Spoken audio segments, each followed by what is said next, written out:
porque es una de las evidencias más grandes, ya que la tercera parte de este libro son profecías.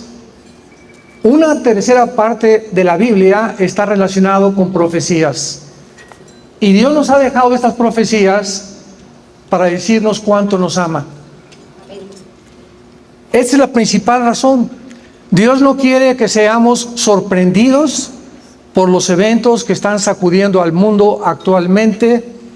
Es un mundo desarticulado completamente, es un mundo que se encuentra a la orilla de un abismo, es un mundo donde la mayor parte de las personas están manifestando síntomas de psicopatía, de locura.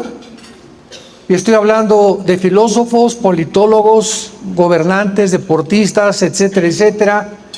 Parecería como que el mundo ha perdido completamente la brújula, amenazado ya por una próxima guerra nuclear, caída posiblemente este año del dólar, una inmoralidad y degeneración sexual que ni en Sodoma y Gomorra se había visto. En fin, es un mundo al cual la Biblia profetizó que íbamos a llegar algún día. Una raza humana que se ha olvidado que no somos dioses, damas y caballeros. No venimos tampoco de los animales, fuimos creados a la imagen y semejanza de Dios. Y tanto la raza humana como los animales y los peces y las aves, solamente hay dos géneros: hombre y mujer. No hay más. Y donde hemos llegado a un punto donde la ciencia ya ha dejado de ser ciencia, sino ciencia ficción. Porque las postulaciones que vamos a ver a continuación también no tienen absolutamente nada de científicas. Donde los gobiernos, ¿verdad?, después de que el comunismo cayó en el siglo pasado, en 1991, con más de 85 millones de muertes, y donde el mundo creyó que habíamos ya, bueno, ya el occidente, vamos a levantar el capitalismo, el libre mercado, ya Estados Unidos va a ser el vencedor, etcétera, etcétera. Ya jamás se volverá a levantar el comunismo, esa ideología que demostró una grave equivocación. No fue así. Se volvió a desenterrar esta ideología y actualmente, pues, ¿quién se iba a imaginar que Estados Unidos de Norteamérica, que fue el país que ganó la Segunda Guerra Mundial junto con Rusia, con Inglaterra y Canadá, pudiera haber permitido convertirse en un país socialista? ¿Quién se hubiera imaginado eso? Cuando fueron los portadores, los baluartes de la libertad y de la democracia. Y actualmente, ¿verdad?, la administración que rige Estados Unidos es una administración completamente anticristiana, antidios, antiprincipios judeo-cristianos. Vuelvo a repetir, el mundo se encuentra en llamas. Quiero compartir con ustedes en esta mañana algunos síntomas, algunas señales de que realmente la Biblia nos puede dar una directriz muy clara de que nos encontramos en la última generación. Creo que para esta hora hemos llegado, es una generación desafiante, una generación, tal vez, no sé, 4, 5, 6 años, el 2030 se termine, no sabemos el día ni la hora. Lo único que sabemos es que hemos llegado al final de la historia. Como lo sabemos, vamos a ver y vamos a enunciar algunas señales bíblicas que nos pueden alumbrar un poco más el entendimiento, porque es la hora en la que los cielos y la tierra pasarán, pero la palabra de Dios permanecerá. Todo se está derrumbándonos alrededor, filosóficamente, científicamente, moralmente, pero tenemos la palabra profética más segura, a la cual haríamos bien en estar atentos como a una antorcha que alumbra en tanta oscuridad, hasta que el lucero de la mañana venga, que es Jesucristo, que ya no tarda. Ya se oyen los cascos del Apocalipsis en el cielo. Viene Jesús a juzgar al mundo. Ya no viene a morir en una cruz como hace 2000 años, viene a juzgar el mundo. Prepárate pues tú a encontrarte el día que tú te mueras, creas o no creas, con Dios. En el libro de Daniel, que fue escrito hace aproximadamente 2600 años. El libro de Daniel, los que tengan su Biblia lo pueden abrir en el capítulo 12. Se encuentra de una forma cronológica y sucesiva, asombrosamente, que solamente Dios lo pudo haber hecho, precisamente lo que la historia después ha corroborado y comprobado. El libro de Daniel describe el orden de todos los imperios mundiales, señores historiadores que nos visitan, tal exactamente como la historia lo pudo corroborar y comprobar. Daniel describe claramente, él vivió en el imperio babilónico, él no sabía qué imperios iban a venir después. En el capítulo 2, Dios le dice a través de un ángel, va a venir también otro imperio que fue de acuerdo a la historia, los medos persas. En tercer lugar, vendrá otro imperio que sabemos con la historia que fue, el imperio griego con Alejandro el Magno, que a los 33 años conquistó casi la India, Medio Oriente, parte del sur de Europa, etcétera, etcétera. Y en cuarto lugar se profetizó el imperio romano, que vendría a acabar completamente y a dividirse, duró como 1500 años en el lado oriental entre Estambul, Turquía, Alejandría y Roma, y de ahí a nuestros días solamente esperamos el último imperio mundial o el gobierno mundial que la Biblia profetiza que ya se está formando en lo que se conoce como el globalismo o el nuevo orden económico mundial, que lo puedes encontrar en el Foro Económico Mundial que dirige Klaus Schwab, un alemán, lo puedes encontrar en la Organización Mundial de la Salud o en la Organización Mundial de las Naciones Unidas. Todas estas organizaciones no gubernamentales hablan claramente acerca de que nos acercamos a un nuevo orden mundial. Y donde ya a través de la pandemia, que vamos a ver después con algunas preguntas, pudo demostrarse que el mundo está ya preparado tecnológica y genéticamente para que un solo hombre pueda gobernar el mundo. Todavía el siglo pasado no había llegado el mundo a la evolución tecnológica a la que hemos llegado en el siglo XXI. Pero ya está todo preparado y se demostró con la pandemia qué fácil es controlarnos. Qué voracidad de los gobiernos que se precipitaron con una velocidad vertiginosa a tratar de demostrar cada vez más autoritarismo, más dominio, más control sobre los ciudadanos, aprovechándose de un virus para tratar de poder demostrar que mientras más miedo haya en el ser humano, es más fácil controlarlo. Y qué interesante que la Biblia nos muestra que el enemigo más grande del ser humano y la antítesis de la fe es el miedo.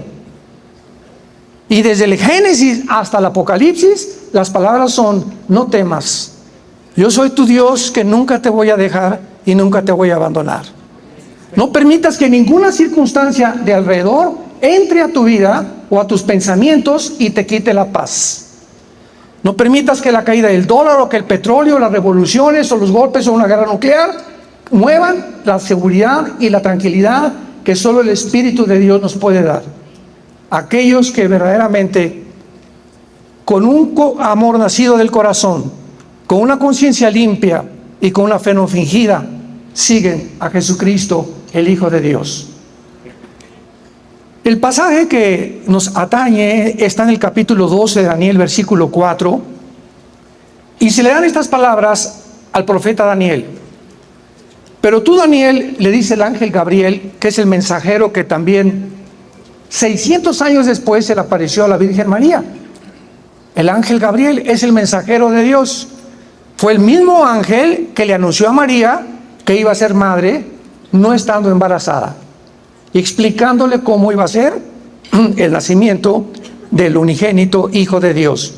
Este ángel, 600 años antes de Cristo, se le aparece a Daniel y le dice: Daniel, cierra las palabras y sella el libro, o sea, las profecías que se encuentran en este libro, hasta el tiempo del fin. Muchos correrán de aquí para allá y la ciencia o el conocimiento aumentará. Damas y caballeros, ¿sabían ustedes que de casi 6,000 años de historia brincamos del burro al motor de gasolina? Lo que no se inventó en casi toda la historia del ser humano hasta el año de 1900. A principios del siglo XX, el mundo entra por primera vez. Henry Ford fabrica el carro modelo T a 25 kilómetros por hora. 1905, 1906, los hermanos Wright, la primera tentativa de volar. 1929, Alejandro Fleming descubre la penicilina. 1932-33 comienza el experimento para bombardear el uranio 235 entre el doctor Oppenheimer y el doctor Enrico Fermi, respectivamente, al de Alemania y de Italia, y logran penetrar. Ahí está la película ya ahorita muy famosa, Oppenheimer, donde bombardean el átomo y producen por primera vez la fisión nuclear. El mundo entra en la Segunda Guerra Mundial a un tiempo donde ya las armas nucleares no van a ser juguetes, van a ser utilizadas como lo fueron en Nagasaki y en Hiroshima, en Japón. 1952, Rusia fabrica la primera bomba de hidrógeno. En el 57, la primera plataforma espacial. 1969, llegamos a la Luna. 1970, el primer iPhone o el celular. Las computadoras y las plataformas y los satélites de comunicación espacial que de China, sabes, ahorita prende la televisión y sabes lo que pasa en México o lo que pasa en China. Gracias a los satélites alrededor comienza una comunicación jamás alcanzada. Y uno de los descubrimientos más grandes que voy a profundizar más grande es cuando descubrieron la molécula del ADN o el ácido desoxirribonucleico, o lo que se conoce como la información que en cada millón de nuestras células se encuentra algo escrito por el Creador. Lo que hizo que la teoría de la evolución, que se enseña desde hace más de un siglo en las universidades sin tener ninguna prueba científica de que venimos de los animales, se continuó enseñando. Como decía Joseph Goebbels, el ministro de propaganda de los nazis, cuando una mentira se propaga 100 veces, se acaba aceptando como una verdad. Muy bien. Vemos nosotros entonces que el mundo ha entrado a una época del conocimiento asombrosa. Llegamos al siglo XXI y ya encontramos una explosión, que todo es chip, todo es cibernético, y ahorita nada nos sorprende. Y ahorita todo es la inteligencia artificial, transhumanismo, satélites de comunicación, etcétera, etcétera. Un mundo donde, vuelvo a repetir, ya puede ser controlado por una sola persona. No sé si están enterados, pero desde que comenzó la agenda global, hace 2 o 3 años ya implementada, comenzó a descubrirse principalmente en la pandemia, que los gobiernos ya están perdiendo su soberanía nacional. Tenemos en segundo lugar no solamente el aumento tan impresionante al que hemos llegado genéticamente, sino que también tenemos las profecías de las guerras mundiales. En el Evangelio Mateo capítulo 24, hace 2000 años los discípulos se juntaron alrededor de Jesucristo y le hicieron 3 preguntas en el versículo 3. Estando sentado en el monte de los olivos, los discípulos se le acercaron diciendo: dinos, número 1, ¿cuándo serán estas cosas? Ahí le estaban preguntando cuándo el templo judío iba a ser destruido, porque anteriormente les dijo que iba a ser destruido. Fue la primera pregunta que se contestó en el año 70 después de Cristo, cuando el general Tito romano, enviado por el emperador Vespasiano, llegó a Jerusalén y no dejaron piedra sobre piedra. Ahí se cumplió la primera profecía que Cristo contestó en el año 70 después de Cristo. La segunda pregunta que le hacen a Jesús es: ¿qué señal? Dinos qué señal habrá de tu venida. O sea, de la segunda, no del rapto de la iglesia, sino de la segunda venida de Jesucristo, que son dos eventos completamente diferentes. Esto se contesta en el versículo 29 y 30 del capítulo 24. Habrá señales en el sol, en la luna, y entonces verán la señal del Hijo del Hombre viniendo con los ángeles y con nosotros a la tierra a establecer su reino mesiánico, prometido a Abraham, Isaac y Jacob, a Salomón, a David, a los profetas y a los mismos apóstoles. Esta es la segunda venida de Jesucristo. Nosotros ya venimos con Él. Seremos sacados del mundo 7 años antes, porque la iglesia no va a pasar la gran tribulación. No fuimos puestos para la ira, sino para esperar la bienaventurada esperanza que tenemos. No estamos esperando al anticristo los cristianos, estamos esperando a Jesús en el cielo. Y vemos nosotros, en tercer lugar, que le preguntan, ¿y qué señal habrá de tu venida y del fin del siglo? Esta es la más importante. ¿Cómo sabemos que ya llegamos al final de la historia? Y entonces Jesús comienza anunciando algunas señales. Y dice el versículo 6, van a oír de guerras y rumores de guerras. Sabemos nosotros que hasta este momento, desde que Caín mató a Abel, toda la historia de la humanidad, de acuerdo al Instituto para la Investigación de la Paz en Suecia, Estocolmo, toda la historia de la humanidad solamente han habido 25 años de paz. Toda la historia, en los casi 6,000 años de historia que tenemos, 25 años de paz.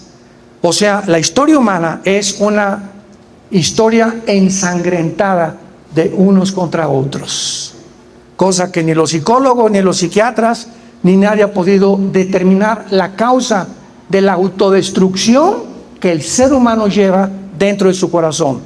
Y la respuesta la encontramos en las Sagradas Escrituras. Entonces, ¿qué señal habrá de que la historia terminó? Y dice Cristo en el versículo 6, oirán de guerras, rumores de guerras, miren que no se turben, porque es necesario. ¿Son necesarias las guerras? ¿Es lo que Jesús está diciendo? Es necesario que esto acontezca. Es necesario que haya las guerras. ¿Por qué? Porque hay países sedientos de poder, de ambición, que van a tratar de conquistar a otras naciones, y esas naciones, en este caso las víctimas, van a tener que defenderse. Y al defenderse va a haber un conflicto, ahora sí ya va a ser nuclear, entre nación contra nación. Entonces, cuando Jesús dijo que es necesaria las guerras, es precisamente porque desgraciadamente la historia nos muestra que así ha sido. Pregunta, como un ejemplo, ¿qué hubiera sucedido en 1940 si Estados Unidos, Rusia, que de una forma irónica era comunista con José Stalin, Winston Churchill en Inglaterra y Canadá, no hubieran intervenido para que los nazis propagaran su veneno en Europa y en el mundo entero? Cuando los malos triunfan, es porque los buenos no hacen nada. Si hubiera quedado el mundo impasible, impávido, y los nazis hubieran continuado, estarían completamente gobernando el mundo en el siglo XXI, el nazismo. Pero se levantaron hombres que dijeron no vamos a permitir esto, y tuvieron que ir a hacer el desembarco en Normandía. Entraron por las playas de Francia hacia Berlín, por el lado oriental venía Stalin, del norte Inglaterra, del occidente Estados Unidos, y así pudieron entrar a Berlín y acabar con una locura de un hombre que quería crear una sola raza, la raza aria, que fue el sueño final de Hitler. Y de alguna forma obsesiva, él se convenció que los que impedían la creación de la nueva raza eran los judíos.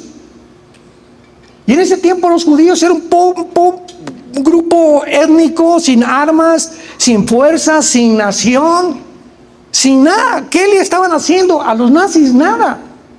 Y de repente Hitler deja a Rusia y deja a Inglaterra y deja a Estados Unidos y se concentra en un grupo pequeñísimo de judíos étnicamente indefensos y le llama la solución final. Y dictamina abrir campos de concentración por toda Alemania para ahogarlos en gas. ¿Quién le metió esa idea a Hitler? Que eran los que iban a impedir que el nazismo pudiera progresar. Por lo cual se obsesionó con ellos. Ningún sociólogo, ningún antropólogo te puede responder qué fue lo que hizo a Hitler obsesionado con el pueblo judío. Y cuando nosotros entramos a la Segunda Guerra Mundial, vemos ya que fueron más de 60 millones de muertos. Nunca en la historia había habido nación contra nación, reino contra reino, porque se levantará nación contra nación y reino contra reino. Habrá pestes, hambres, terremotos en diferentes lugares, y todo esto será principio de dolores. ¿Cuándo comenzó esto? En la Primera Guerra Mundial, la Segunda Guerra Mundial. Nunca en la historia ha habido nación contra nación, ni reino contra reino, y después de esto ha habido más de 135 golpes de Estado. En África ha habido más de 180 golpes de Estado, nada más en el continente africano. En Níger acaba de pasar uno hace 2 semanas, y estamos en un mundo continuamente obsesionado por ver quién quiere apoderarse de los demás.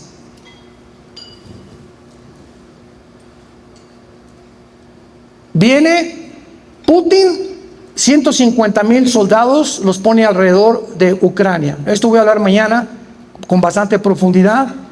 Estados Unidos, inmediatamente al ver que rodean Ucrania, comienza la campaña controlada por la élite de los que controlan los medios de comunicación.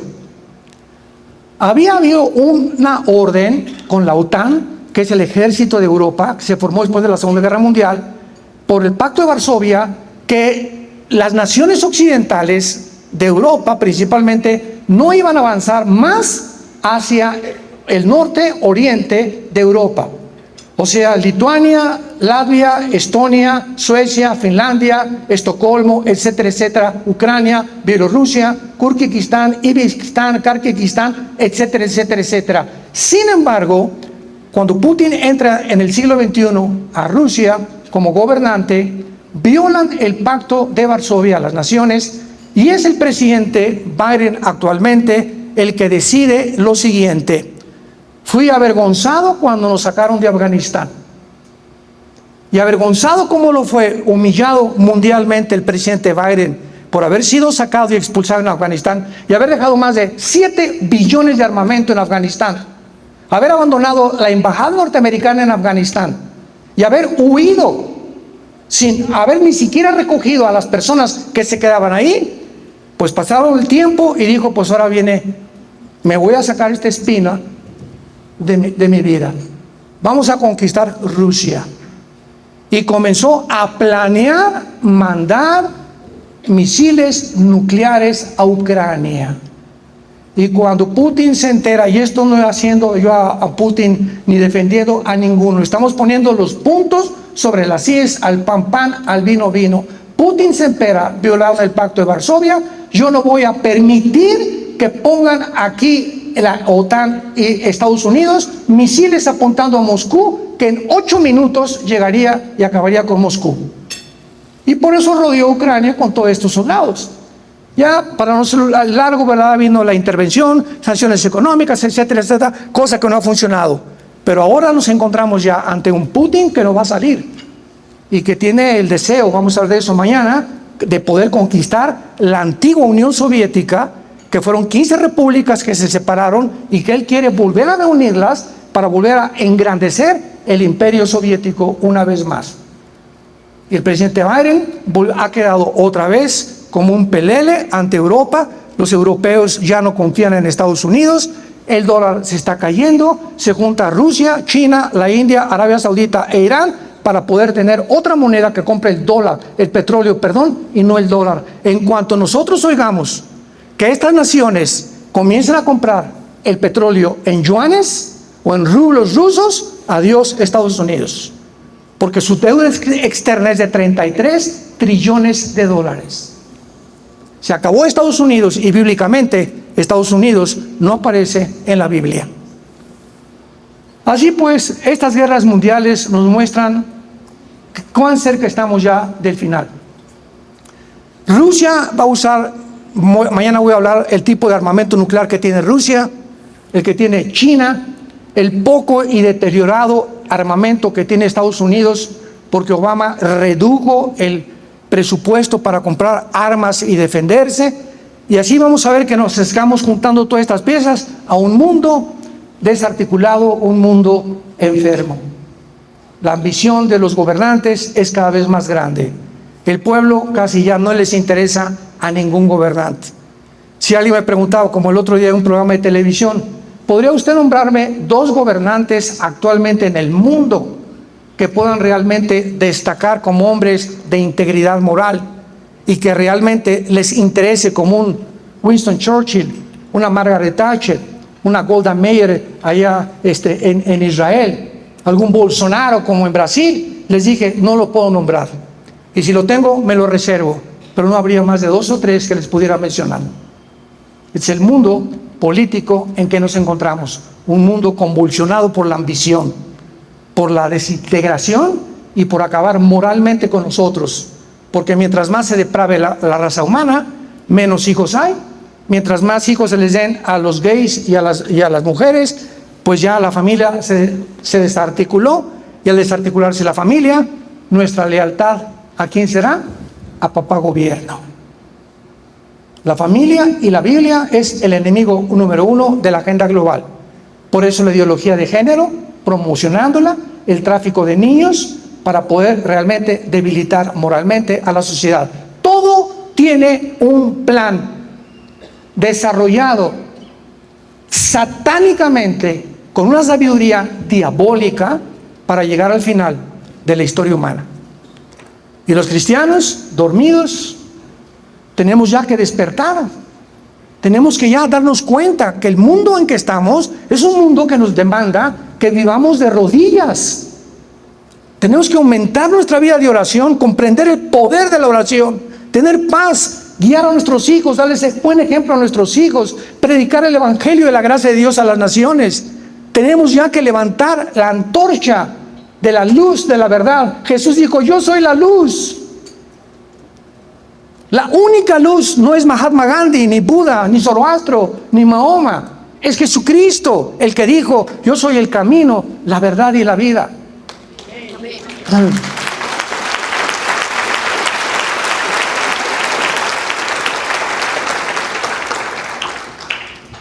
En penúltimo lugar tenemos la señal de la evolución genética y tecnológica del siglo XXI.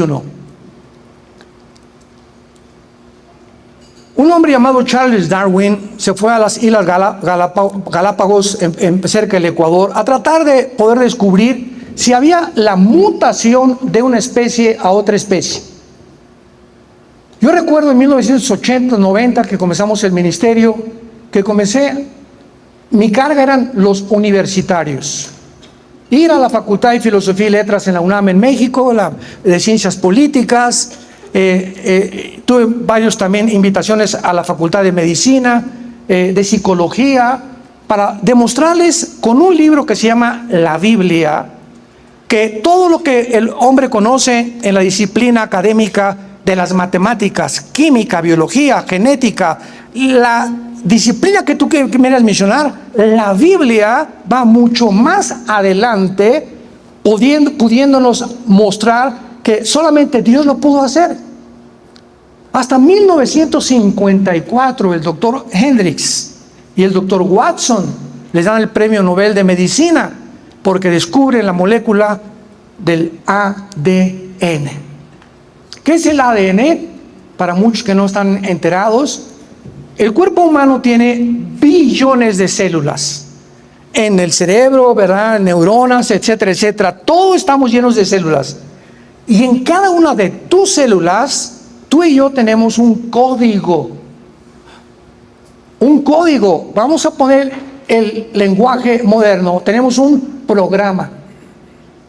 Si yo prendo una computadora y aparece un programa, ¿qué posibilidad existe en la ley de las probabilidades de que yo diga, este programa entró del aire, apareció solo?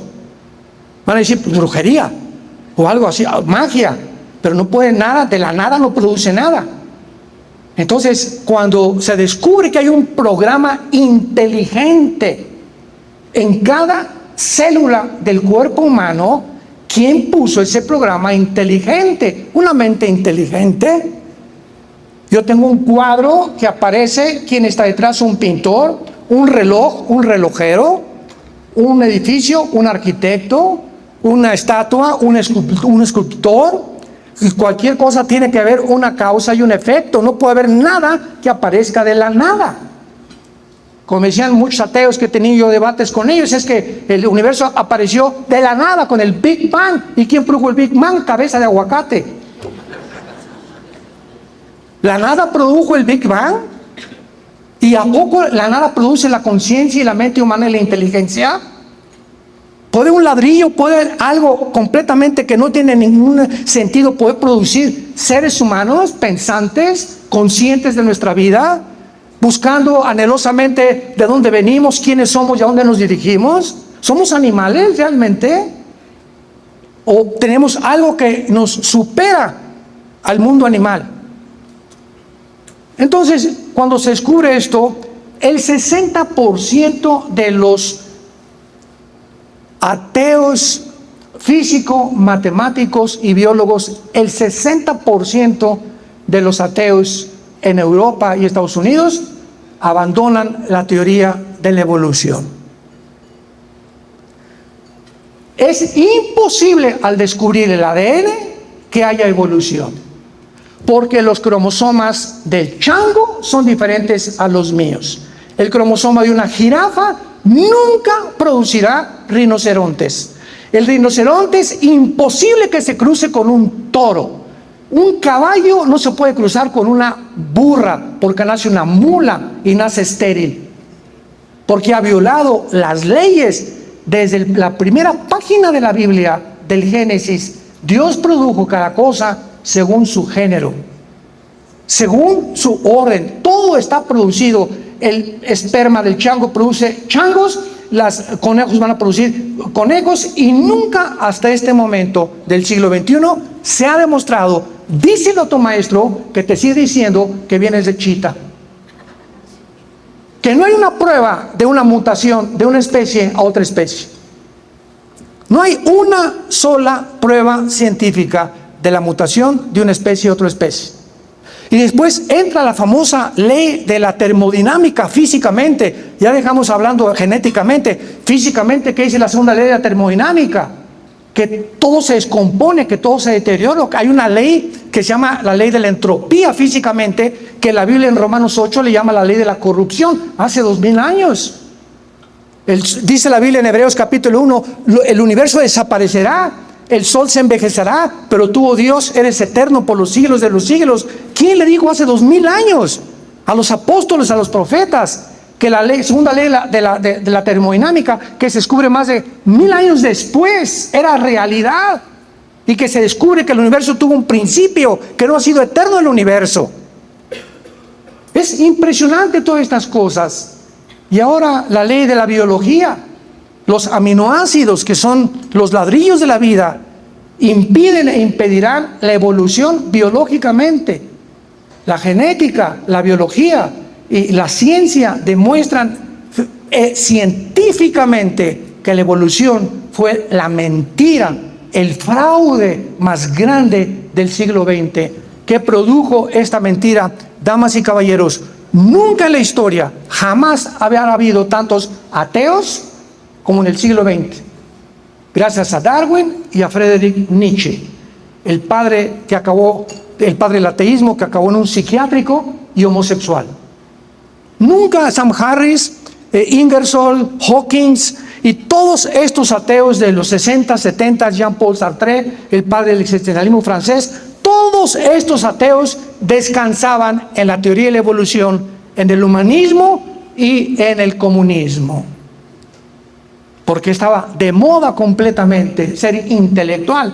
Ya los cristianos, pobres tontos, nunca saben ellos nada. Fue cuando en los 80, 90 nos levantamos con la Biblia y vamos a invadir las universidades y vamos a demostrarles que todo lo que ellos están esgrimiendo como armas para poder defender su posición teológica y filosófica es absolutamente basura. Porque el hombre no es guiado por la razón, el hombre es guiado por las emociones y los sentimientos. Pueden más los sentimientos y las emociones que la misma razón pura. Y así encontramos que después ya entramos al siglo XXI y ahora tenemos el transhumanismo, y no cabe duda que el ser humano siempre ha tenido el deseo de superar sus capacidades físicas, intelectuales, cognitivas y morales. O sea, de alguna manera el ser humano, a través de toda la historia de los faraones, los asirios, los egipcios, el imperio que me muestres, la tribu que me digas, los hindúes, los salvajes en Estados Unidos, todos han querido buscar la inmortalidad. Siempre a los indios los enterraban, los quemaban, los griegos, ¿verdad?, para que su espíritu subiera. Otros creen en la reencarnación, que vamos a regresar, pero siempre ha sido un sueño del ser humano, porque en el libro de Eclesiastés, capítulo 3, versículo 11, la Biblia dice: Dios puso la eternidad en el corazón humano. Entonces anhelamos vivir, quisiéramos no morir. Yo quisiera vivir 10, 15, 20 años más, ver a mis nietos, jugar con ellos y volver otra vez a descubrir que en las cosas sencillas de la vida se encuentra la felicidad. La diferencia en estos tiempos es que este deseo de la inmortalidad ha adquirido otra dimensión, porque la tecnología moderna ha permitido al ser humano expandir sus capacidades intelectuales, su esperanza de vida, alterar el mismo ADN. Es una técnica que se llama el CRISPR. Los que son genetistas aquí saben lo que es el CRISPR, que ahora los médicos pueden abrir la célula, pueden introducirse al genoma humano y pueden dividir un gen. Y si tú tienes una enfermedad que es transmisible o hereditaria, sustituir ese gen por otro gen, y aparece todo esto como muy beneficioso. Sin embargo, finalmente, el ser humano, cualquier proyecto que el ser humano abarque o se proponga alcanzar sin Dios, estará condenado al fracaso. Estará condenado al fracaso. El transhumanismo es la nueva filosofía del ser humano, porque el ser humano dicen que somos unos seres imperfectos, por lo que hay que aplicar, sígueme con cuidado, la tecnología moderna dentro del ser humano, para que la tecnología le convierta en un ser humano. O sea, trans significa ir más allá de la humanidad. Transgénero, violar el género. Transhumano, ir más allá. Transatlántico, que va más allá del océano Atlántico. Entonces, quieren hacer que nosotros superemos nuestra humanidad. El transhumanismo es una filosofía, una ideología y un movimiento, más que nada, político-cultural. ¿Saben ustedes rápidamente cuáles son las aspiraciones del transhumanismo? Escuchen esto, de los científicos, entre comillas, del siglo XXI. A la estupidez a la que han llegado. En primer lugar, ellos hablan de la superlongevidad. Eso se refiere a extender la vida humana, la inmortalidad. La Organización Mundial de la Salud aboga ya para incluir la muerte como una enfermedad. La Organización Mundial de la Salud declaró hace menos de un mes que la pedofilia será autorizada en todas las naciones del mundo. La superinteligencia argumentan que estamos en una época evolutiva. Elon Musk, el que compró el Twitter, está haciendo un proyecto para meter un chip al cerebro, unido con una serie de alambres inalámbricos, desde luego, conectados a una computadora y a la nube. Y entonces ese chip que te van a meter, supuestamente, que les va a explotar la cabeza antes que puedan hacerlo una realidad, va a cambiar tu violencia, tu ira, tu enojo, tu deseo de robar, y te va a convertir en un santo. O si tú quieres aprender japonés en una hora, te meten un chip en un programa que en una hora aprendes japonés en lugar de ir 4 o 6 meses a una academia a aprender japonés. Estos son los proyectos, y yo no les llamo científicos, yo les llamo marihuanos. Porque es lo que son. Esto no es ciencia, discúlpeme, pero esto no es ciencia. Esto es ciencia ficción. Todo lo que ha cubierto la ciencia ficción en las películas, estamos ante ese mundo donde una irrealidad absurda científicamente la quieren hacer una realidad. Y finalmente, el relativismo, que esto es lo peor del transhumanismo. Enseñan que no hay una verdad absoluta, o sea, las verdades, escucha, ya no son verdades. Dejan de ser verdades, porque ahora si tú tienes una verdad, va a ser sometida a interpretaciones, por lo que no tenemos derecho a ser objetivos nunca más. En otras palabras, si tú ves una persona desnuda y le dices y sabes que es mujer, y tú puedes estar viendo equivocadamente porque a lo mejor no es mujer, a lo mejor es un transgénero. Entonces tú no tienes el derecho de decirle, tú eres una mujer. Y si él te dice, no, yo soy el hombre araña, tienes que repetir que es el hombre araña. Al llegar a Disneylandia, en Orlando, Florida, y en Anaheim, California, les suplico de rodillas, nunca vuelvan jamás a comprar ni ropa, ni visiten Disneylandia, ni ninguna cosa que tenga la marca de Disney. ¿Saben ustedes ahorita que al entrar a los parques de Disney, les dan a los niños una carta para entrar, para que se abstengan dentro del parque de decirle a nadie él o ella? Que no le digan mamá ni papá. Pasaron el otro día un video donde entró un muchacho de color ya grande, y él le dijo, bueno, entonces para usted que es una mamá, y le contestó, ¿y usted que es una mamá? Y dijo esta persona de color, pues yo mamá es mi mamá. O sea, ¿quién es una mujer? Pues todos nosotros tenemos una mamá, esas son las mujeres. Si tú crees que tú eres mamá y dices que eres hombre, bueno, hay un problema, un tornillo se te aflojó en el cerebro, porque tu biología y tu genética niegan lo que tú eres. Por esta razón, escucha, el 65%, vean las estadísticas, búsquenlas ustedes, el 65% de los transgénero se suicidan. Llega un momento en que han negado tanto su mente, no, yo no soy lo que Dios me hizo, yo soy otro género. Y cuando hacen la operación quirúrgica para tratar de cambiar con hormonas y todas estas tonterías y estupideces que hacen los médicos cirujanos que se han vendido también, en ese momento tu cerebro te dice que tú no eres lo que tú estás pensando. Entonces hay una guerra entre tu bioquímica, entre tu metabolismo y entre tu cerebro. Y espiritualmente somos seres espirituales. Y el momento que un transgénero ya no soporta y llega realmente a lo que Satanás quiere que lleguemos, a que perdamos nuestra identidad sexual. Que no somos, ya dejemos a Dios, lo que la biología y la genética nos dicen. Si tú tienes el cromosoma Y, eres macho camacho. Y si tienes los dos cromosomas X, eres mujer, de los pies a la cabeza. Y nadie tiene el derecho para decir que hay 607 géneros. Es una locura. 607 géneros. Ha llegado el mundo a tratar de poder confundir.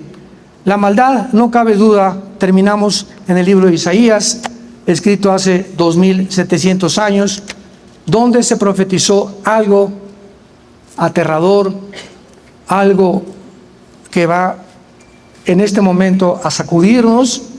¿Cómo es posible que hace 2700 años el profeta Isaías haya escrito el final del planeta Tierra, tal como actualmente lo vemos, y con las condiciones y las causas por qué el ser humano ha llegado al final de la historia? Dice Isaías 24, versículo 3 al 6. La tierra será enteramente vaciada. Repito, fue escrito ¿hace cuánto?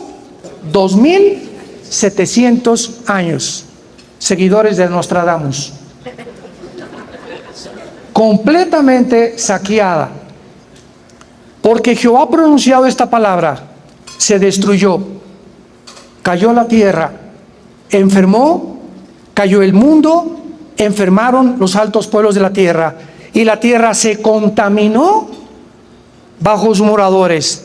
No dice por el clima, ni por el smog, ni por los millones de litros de petróleo que se han derramado en los océanos. La Biblia nos da una perspectiva completamente diferente a cómo el mundo percibe la causa del clima cambiante en el siglo XXI. La Biblia dice 3 razones por las cuales la tierra se encuentra enferma. Número 1, porque traspasamos las leyes. Damas y caballeros, Dios es un Dios de orden, y Dios puso en los cielos leyes nucleares, la ley de la gravitación, inexorables. Y encontramos un orden y un diseño perfecto que sin estas leyes la ciencia no podría existir. Gracias al orden que nos rodea existe la observación, porque la ciencia se basa en la observación. No puedes decirme nada que es científico si no ha sido demostrado antes en un laboratorio o en un tubo de ensayo. Entonces Dios es un Dios de orden, y cuando nos creó Dios nos puso un límite. No cruces este límite. Este es el bien, la bendición, y este es el mal. No cometerás inmoralidad. El sexo no fue dado para ser usado antes de casarse, y casados no con otra mujer, ni con otro hombre, ni hombre con hombre, ni mujer con mujer, ni hombre con las bestias, y mucho menos con animales, y mucho menos con 3 o 4 al mismo tiempo. El sexo es algo biológico, santo, que Dios nos dio para que sea usado únicamente en la esfera del matrimonio. Nunca, jamás antes. Y cuando oyes a esos locos sexólogos en la televisión, que pues es necesaria la masturbación, si no te vas a volver loco y vas a dañar las paredes. Y es necesario esto y aquello. ¿De dónde sacaron? O sea, ¿que ellos crearon el sexo? ¿Quién creó el sexo? El Dios de la Biblia. Él es el único que tiene la autoridad para decirme cómo lo debo usar. Y que hemos llegado en el siglo XXI, hemos traspasado las leyes morales. El ser humano se está convirtiendo en una bestia. El ser humano se está convirtiendo en un monstruo, en una persona completamente degenerada, para que las Naciones Unidas ordenen la pedofilia. Número 2, porque falsearon el derecho. Ya el derecho en los tribunales de justicia en la mayor parte del mundo ya no son escuchadas. Y número 3, quebrantaron el pacto sempiterno. ¿Cuál es el pacto sempiterno? El pacto del matrimonio. El matrimonio es la institución más santa, más sagrada que existe en este libro, las Sagradas Escrituras. Es la supervivencia de la sociedad. Y cuando una familia ya no es un hombre ni una mujer, y 1, 2 o 3 o 5, mi padre tuvo 14 hermanos, ya entonces la familia se desintegra. Y las naciones están formadas por familias. Y cuando las familias se desintegran, las sociedades están condenadas al derrumbamiento, al fracaso, al caos moral, psicológico y espiritual también. La tierra se ha enfermado. Vivimos un mundo desarticulado, un mundo donde la única esperanza es la venida de Jesucristo por segunda vez por nosotros.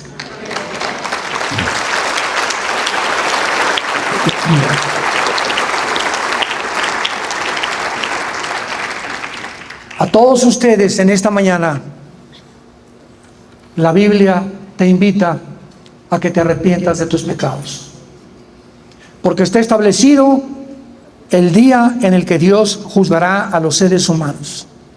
Está establecido un día en el que tú te vas a presentar delante de Dios y le vas a dar cuentas porque somos seres morales individualmente responsables de lo que hablamos, pensamos y hacemos.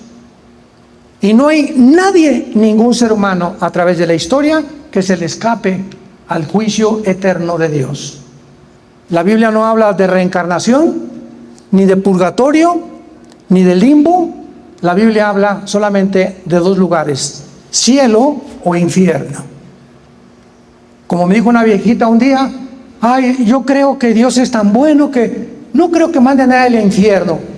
Yo le contesté: amén, amén. Dios no manda a nadie al infierno, se van solitos.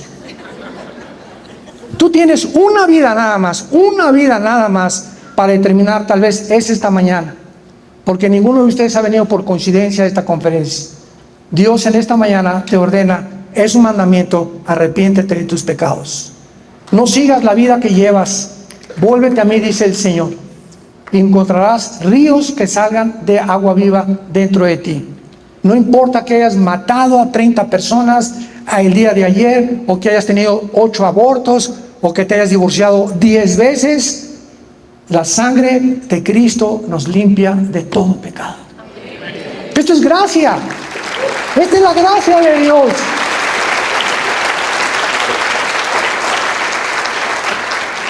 Tú puedes preguntar: ¿cómo así? Así es porque la palabra gracia no existe en ninguna religión más que en el cristianismo. ¿Y qué es la gracia? Algo que no merecemos, pero que Jesucristo en la cruz fue crucificado, fue enterrado y fue resucitado a los 3 días. Para que si nosotros creemos lo que Él hizo en esa cruz, en tu lugar y en mi lugar, tus pecados que hayan sido como el carbón, como la blanca lana, vendrán a ser. Para que te pares en esta mañana y le digas: Señor, no puede ser tanta misericordia y tanto amor que has tenido para mi vida, que ahora yo me siento perdonado, y que si hoy en la noche muero, el hecho que en esta mañana yo te haya dicho: entra a mi vida, me darás la vida eterna, y entraré al cielo sin ningún mérito, sin haber hecho ninguna buena obra, sino por la muerte de tu Hijo en mi lugar. Porque de tal manera amó Dios al mundo, que ha dado a su Hijo unigénito, para que cualquiera de ustedes que en esta mañana crea en Él, no se pierda, mas tenga la vida eterna. Dios muestra su amor para con nosotros en que, siendo pecadores, alguien muere en nuestro lugar. Jesucristo fue desechado entre los hombres, completamente despiadado por los hombres. Él llevó nuestras enfermedades, sufrió nuestros dolores. Nosotros le tuvimos por herido de Dios y abatido, mas Él lleva lo que merecíamos nosotros llevar: tus pecados y mis pecados, en su cuerpo, en esa cruz. Resucita a los 3 días para darnos la garantía que hay vida después de la muerte. No somos animales, tenemos un destino eterno. Vamos a seguir viviendo, y quiero decirles que se acerca el día del juicio de Dios. Y mientras más oscuro esté el mundo, más contentos nos ponemos, porque sabemos que más pronto vendrá Él por nosotros. ¿No quisieras tú en esta mañana invitar a Jesucristo a tu vida? Ahí desde tu lugar, inclina tu cabeza y dile estas palabras, que nazcan de un corazón sincero, de una conciencia limpia y de una fe no fingida. Dile: Señor mío y Dios mío, hay muchísimas cosas que no comprendo todavía, porque tú eres Dios. Reconozco mi finitud y la limitación intelectual que tengo, pero una cosa te quiero pedir esta mañana: Señor, perdona mis pecados. Creo que en esa cruz tu Hijo pagó por ellos con su sangre, que a los 3 días resucitó de entre los muertos. Y porque creo, Jesús, que vives, te pido en este instante que entres a mi vida. Te recibo como mi Señor y mi Salvador. Gracias por tan grande amor y tanta misericordia y tanta paciencia que has tenido conmigo, y la corta vida que me queda la quiero vivir solamente para dar testimonio de lo que tú hiciste en esa cruz en mi lugar. Amén.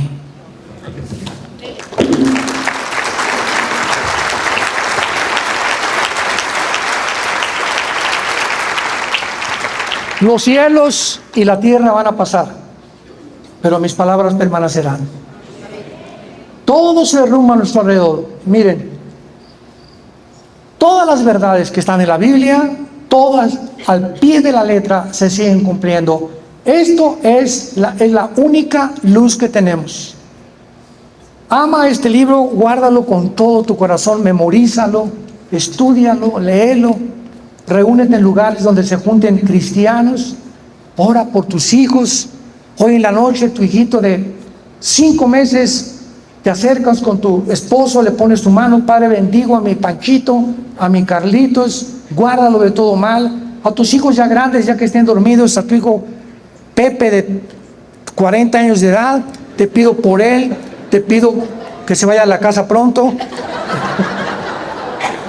En fin, ¿verdad?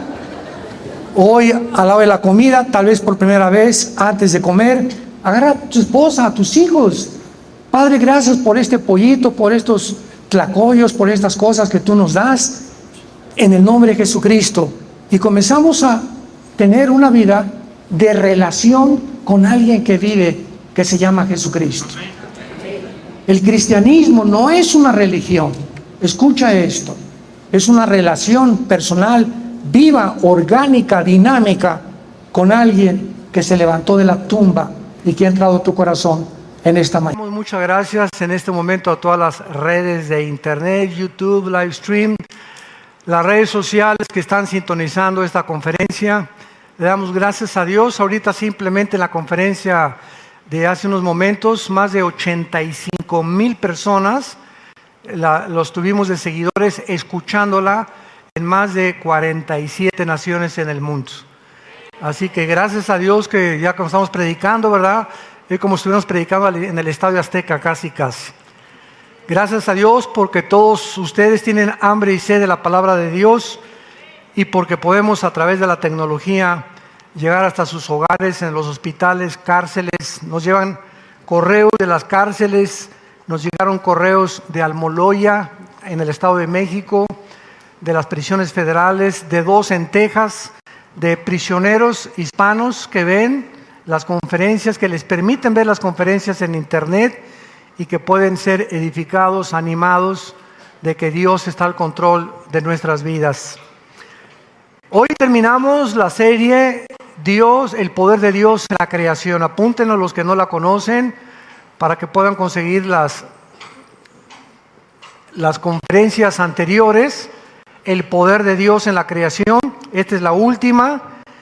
Y estamos analizando el capítulo 38 al 42 del libro de Job. Si quieren abrir ustedes sus Biblias en el capítulo 40, que es con el que lo vamos a concluir. No es un estudio de todo el libro de Job. Es un estudio del capítulo 38 al 42.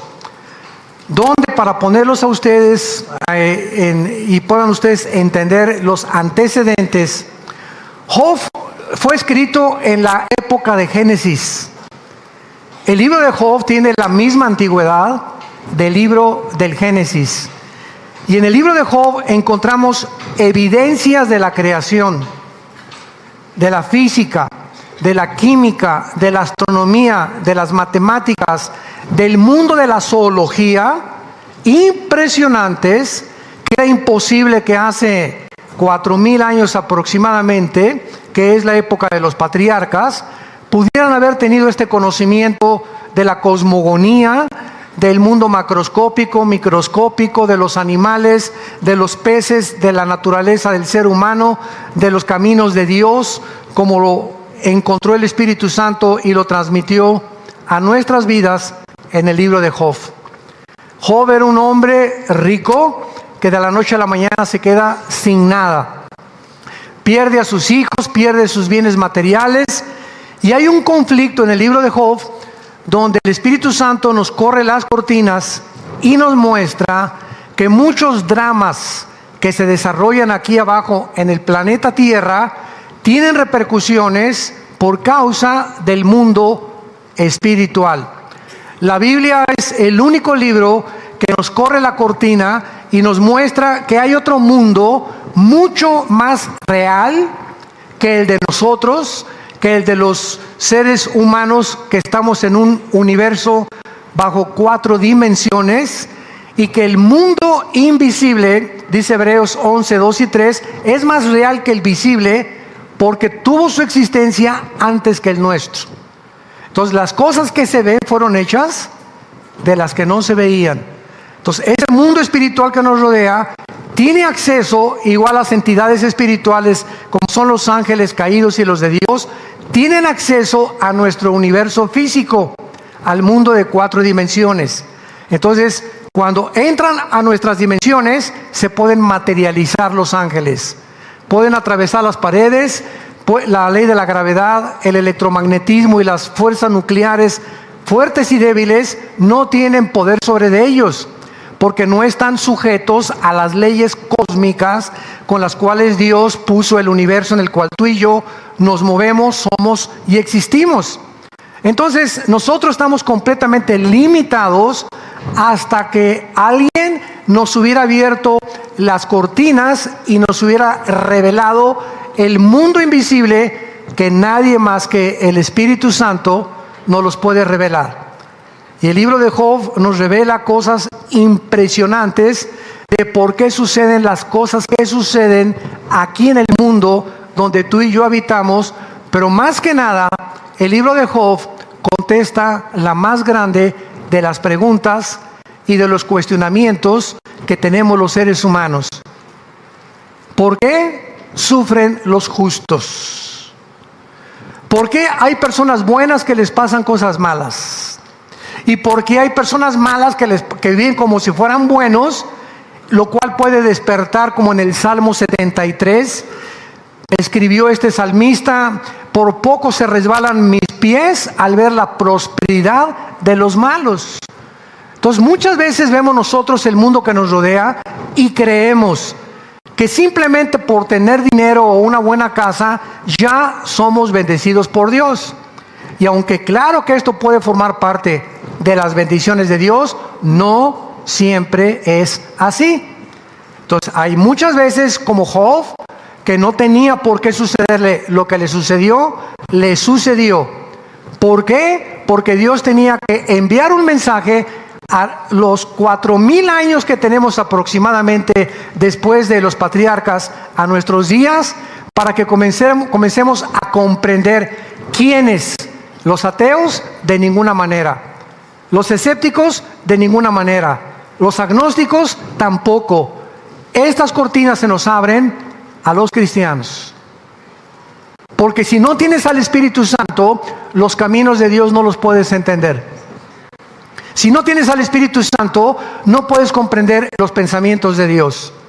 Entonces, como el pensamiento humano choca contra la mente divina de Dios que se encuentra en este libro, precisamente por no entender las cosas que están alrededor y no entenderlas porque alguien nos las tiene que explicar por qué suceden en el mundo espiritual, existen los ateos, agnósticos, escépticos, etcétera, etcétera, que han desarrollado ideologías, filosofías, sistemas de pensamiento que chocan contra Dios, critican a Dios, hablan, blasfeman, se burlan de las cosas espirituales y usan como argumentos la incomprensión que tienen de las cosas de Dios para justificar su ateísmo, por ejemplo. Porque el 90% de los ateos tienen como argumento principal de por qué Dios permitió el mal a la entrada al universo. Y si yo hubiera sido Dios, dicen ellos, no hubiera permitido que hubiera inundaciones, ni tsunami, ni terremotos, ni por qué se mueren los niños. Y estas cosas incomprensibles a la limitación del cerebro humano son las que ellos usan para justificarse y decir, es que si Dios existiera, sería un Dios a mi manera. Si yo hubiera sido Dios, no hubiera permitido eso. Eso es lo que ellos están tratando de representar. Como siempre que tengo debates con los ateos, siempre les digo, ¿verdad? Bueno, pues es que tú no eres Dios. Y tú quieres formar un universo, precisamente hubiera Disneylandia, Reino Ventura, que nunca hubiera pasado nada. Y la pregunta es la siguiente: si el mal no hubiera entrado al universo, nosotros las criaturas nunca hubiéramos podido conocer qué es la gracia, qué es la misericordia, qué es el amor, qué es el perdón. Si hubiéramos sido puros robots, hubiera sido un universo donde jamás las criaturas hubieran conocido el amor de Dios. Pero Dios muere en una cruz en la persona de su Hijo Jesucristo, porque de tal manera amó Dios al mundo, para que en esa cruz veamos nosotros que el mismo Dios que permite la entrada del mal al universo es el mismo Dios que paga por ello. Es Él mismo. Tú me quieres culpar, lo explica Romanos 3, 4 y 5. Tú quieres justificarte a ti mismo. ¿Sabes una cosa? Pues si tú me estás culpando de algo que tú no tienes la culpa, déjame pagar por ello. Y yo te eximo y te hago como si jamás hubieras pecado. Te regalo el perdón y te doy mi gracia si tú entiendes lo que yo hice por ti en una cruz. Porque las cosas más necias de Dios son más sabias para nosotros. Y las cosas que parecen para nosotros necedad, para Dios son sabiduría. ¿Y cuál es el problema? El conflicto de la limitación del pensamiento humano con los caminos de Dios que son más altos que los nuestros y los pensamientos de Dios que son más grandes que los nuestros. Entonces, cuando uno se humilla y nos convertimos como niños, Señor, enmudecí, no abrí mi boca porque tú lo hiciste. Soy un renacuajo, soy un caracol, mi cerebro es imposible que pueda ni siquiera competir con el tuyo. Oh Dios, aquí estoy, explícame, dime, guíame, muéstrame, fortaléceme, sosténme, Señor, porque solo así puedo yo continuar viviendo. Y cuando llegamos a esa posición de humillación de nuestra propia intelectualidad y falso intelecto y falsa inteligencia soberbia con la cual nacimos, y el ego del tamaño de las pirámides de Egipto que tiene nuestro ego, es cuando Dios comienza a tratar con nosotros. Si no se convierten como los niños, no entrarán al reino de Dios. Si no te haces como un niño inocente, humilde, manso para aprender, imagínense un niño a los 5 años aprendiendo aritmética. 2 más 2 son 4 y se para el niño. ¿Y por qué? Espérame tantito, ¿por qué Pepito? ¿Por qué 2 más? Porque 2 más 2 son 4. Bueno, ¿y usted quién es para enseñarme? Ah, mira, Pepito, ¿sabes una cosa? Mejor salte del salón y entonces tú conviértete en maestro. Con esa actitud yo no te puedo enseñar. Y así es cuando nosotros cuestionamos a Dios.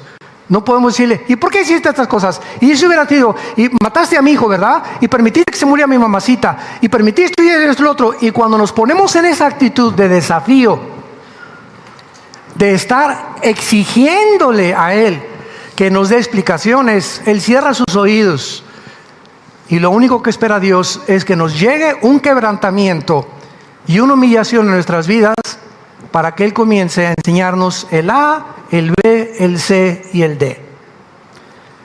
El libro de Job es un libro donde el primer round de preguntas de Dios ya las hizo en el capítulo 38 y 39. Y ahora Job ya se encuentra completamente humillado. Él sabe que no hay respuestas en el ser humano. No hay respuestas a través ni de la investigación científica, voy a conocer a Dios, ni a través de mis 3 títulos de maestría y de ciencias políticas y filosofía que cualquier universidad me pueda dar. No hay manera, no hay escuela, no hay filósofo, no hay biblioteca que me pueda revelar quién es Dios, ni por qué Dios hace lo que hace. No hay biblioteca, no hay filósofo, no hay hombre, no hay literato, no hay escritor que me pueda decir de dónde venimos. Ni científico, ni astrofísico, ni físico matemático. No hay nadie que me pueda decir cómo se originó el universo. Todas son hipótesis, teorías, especulaciones, bla, bla, bla, bla, bla. Todas quedan en el aire nada más. Nadie me puede decir quiénes somos, cuáles son los elementos que forman el ser humano. Freud, el doctor vienés Sigmund Freud, se equivocó al limitar los elementos del ser humano en cuerpo y psique. No tomó en cuenta Freud que solo la Biblia nos revela que somos espíritu. Somos un espíritu, tenemos un alma y vivimos dentro de un cuerpo. Mientras yo no conozca los elementos que forman mi cuerpo, ni cómo funciona mi espíritu a diferencia de mi alma, y qué las funciones que mi cuerpo tiene que tener para someterse a mi mente y mi mente a mi espíritu, yo no puedo funcionar, por el amor de Dios. Y como no lo sabemos, pues vamos al psicólogo, al psiquiatra, Alcohólicos Anónimos, Marihuanos Anónimos, Neuróticos Anónimos, clínicas de altruistas, ¿verdad?, de rehabilitación. Pedimos a la doctora Corazón, Walter Mercado, brujos, etcétera, etcétera, buscando por todo el mundo las respuestas. Y las estamos buscando en hombres y mujeres iguales que tú, iguales que yo. Porque ellos tampoco pueden saber ni darte respuestas que el único que nos puede dar es el Creador, el fabricante. ¿Quién nos fabricó? Ningún sistema inventado por el ser humano, vuelvo a repetir y a insistir, nos podrá revelar quiénes somos, de dónde venimos y a dónde nos dirigimos. Para esto Dios nos dejó la Biblia. Y cuando venimos a este libro encontramos las respuestas que nadie en ninguna religión, en ningún sistema de ideología, en ninguna filosofía te puede contestar. Son las maravillosas evidencias de la palabra de Dios. En este pasaje, que es el 40, ya para terminar el libro de Job, Dios confronta ahora a Job con respecto a sus primeros cuestionamientos. Porque Job había creído que Dios era injusto, como muchos de nosotros concluimos muchas veces. Señor, yo doy mis diezmos, voy a la iglesia y perdí mi trabajo. En ese momento, eres injusto, porque me debiste haber pagado bien. Te estoy siguiendo, y no me está yendo muy bien, Entonces, ¿qué onda, Dios? Y esa tendencia que tenemos continuamente de creer que Dios nos debe algo y que si yo me porto bien o soy un cristiano santo, me tiene que ir bien en la vida, es una conclusión teológica y filosófica totalmente equivocada. Porque con Dios no negociamos. Y cuando llegamos al punto, voy a ayunar para que sanes a mi hijita, Dios. Voy a ayunar 5 días para que me des trabajo. Cuando comenzamos a hacer disque sacrificios para echarle manita de puerco a Dios, dice Dios, a ver, Miguel, Chencho tiene 5 días sin comer, mira, pobrecito, ya está hasta lamiendo el piso, el pobrecito, dale el trabajo que está buscando. ¿Se imaginan esa clase de Dios? Miren, ángeles, a Carmelita, tiene 2 semanas sin comer, ayunando, sánale a su hijita. O sea, ¿Dios funciona de esa manera? ¿O lo hace por gracia? Ay, Jesús, María y José y el burrito que los acompaña. ¿Se dan cuenta que no conocemos a Dios? Y por no estudiar la Biblia, y por no discipularnos, y por no caminar con Jesús, convertimos nuestra vida y comenzamos a hacer un Dios, a fabricar un Dios que de acuerdo a mi pensamiento así debe de funcionar.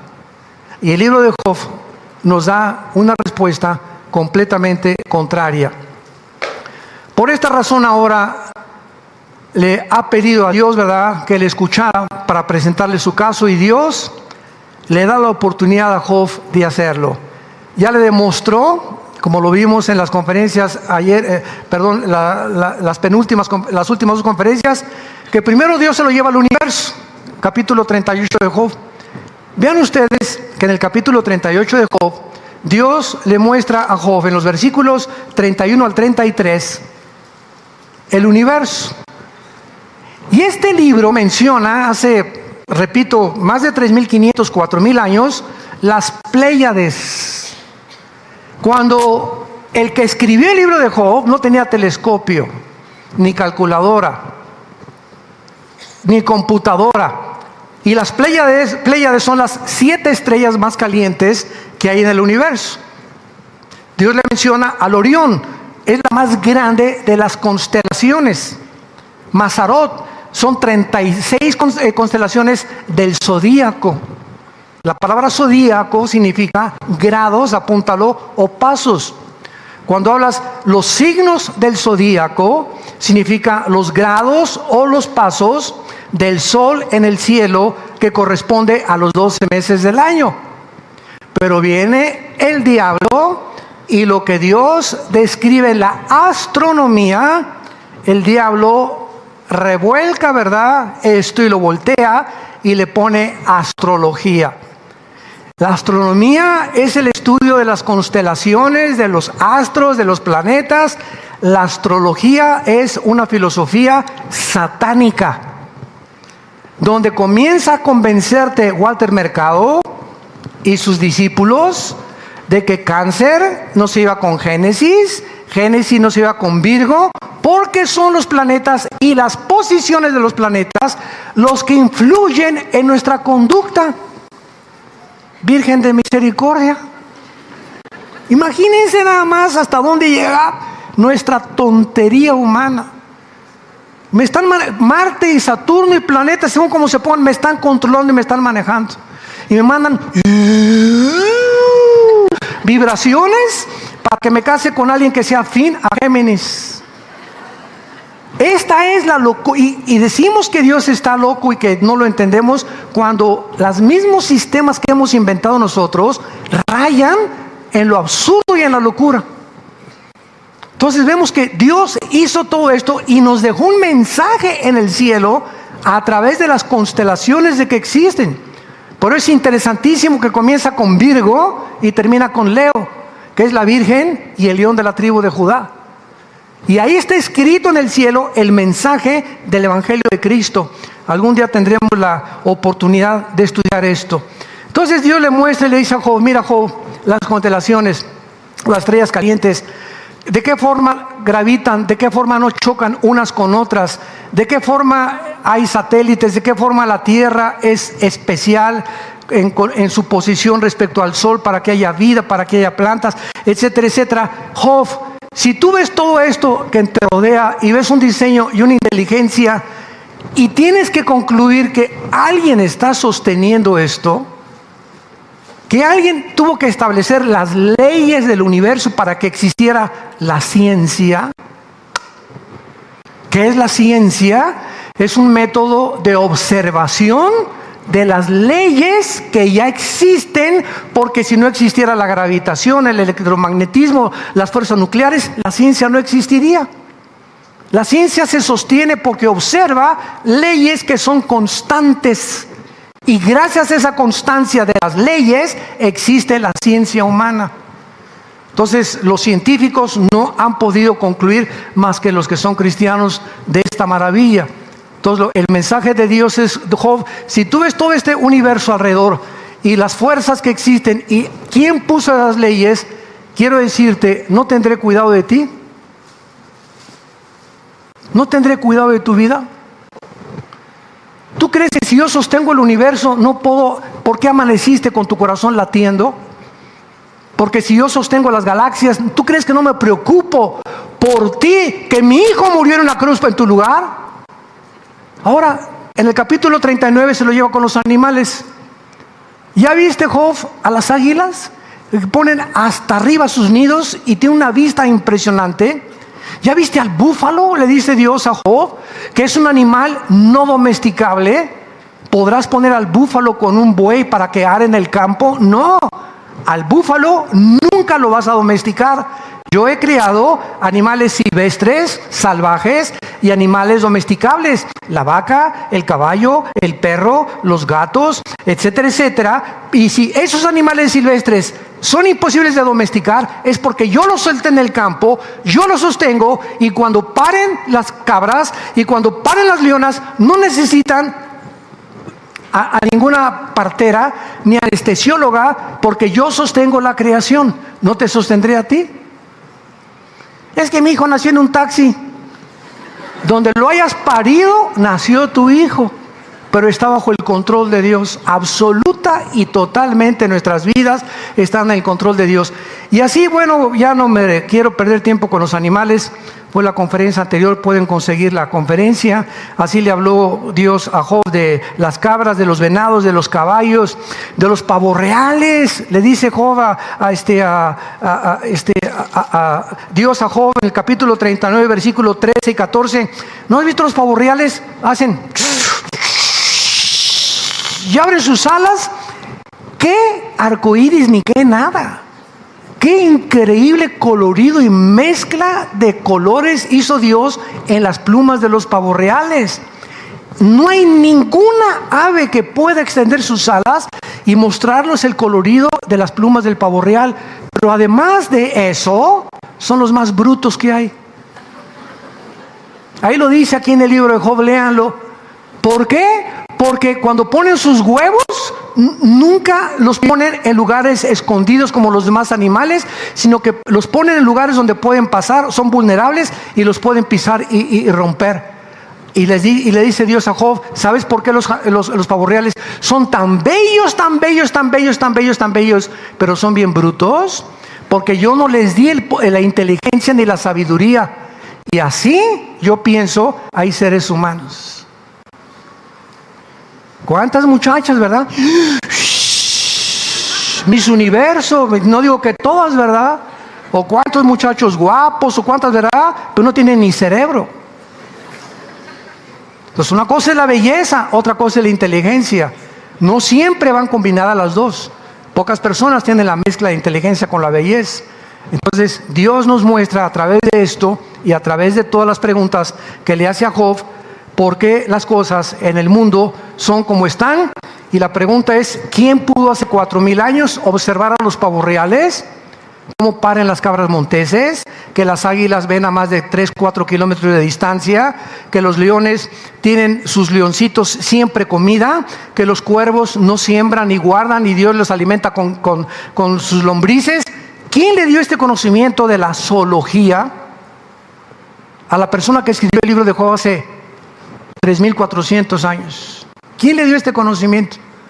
Pero lo más impresionante de esto es que los animales que menciona Dios aquí, muchos de ellos no existen en el Medio Oriente. Ni siquiera en el Medio Oriente. Entonces, ¿cómo es posible que esta persona, el autor del libro de Job, tenga conocimientos de la astronomía, tenga conocimientos del ser humano, tenga conocimientos de las águilas, de los leones, de los pavos reales, de los conejos, de las cabras, de los caballos, etcétera, etcétera? ¿Cómo es posible que esta persona pudiera tener esta infinidad de conocimiento, de lo cual se necesitan 3 o 4 grados y posgrados universitarios del siglo XXI? Las evidencias de que es Dios el autor de la Biblia. Capítulo 40 de Job. Entonces Job, humillado, ya él dentro del medio intelectual y espiritual que necesitaba para poder comenzar a entender a Dios, le dice Dios a Job: ¿es sabiduría pelearte con Dios? ¿Es sabiduría contender, subirte a un ring y decirle a Dios a 5 rounds sin límite de tiempo? En esta esquina, Dios, en esta esquina, papucho de papuchos, Simón Blanco, yo mero. A ver, ven para acá, Dios, ponte los guantes.